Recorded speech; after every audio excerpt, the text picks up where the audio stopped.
धर्म संस्थापने युगे युगे आम्हाला धर्माचं काम चोख करायचंय. चला आता विनोद जर असेल तर मग हा हा हु हा ही झालं. कीर्तन आले होते बाबा, गेले होते बाबा.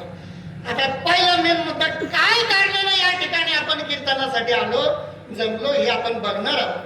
पण या अगोदर सरळ सरळ भावार्थ नामदेव महाराजांनी मांडला. धन्यता गावाला दिली. धन्य ते आरण रत्नाचे ते खान जन्मला निधान. निधान त्या गावाला का धन्यता दिली? तिथं एक सावता जन्मला. मग तो सावता कसा आहे सांगितलं.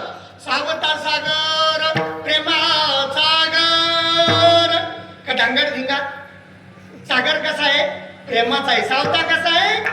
सागरासारखा आहे, भरलेला आहे, भरून भरून उरलेला आहे. आमच्या जवळ दोन जर आबा पार झाले ना आम्हाला अति उर्मी बुर्मी उर्मटपणा आमच्या अंगामध्ये येऊन जातो महाराज.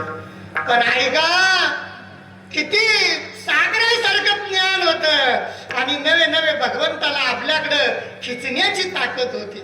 आळंदीला पंढरपूरला जाण्याची गरज पडली नव्हती त्यांना. पण पडली नाही म्हणून आम्ही असं म्हणायचं नाही, कारण त्यांनी वारी केलेली आहे. विठ्ठल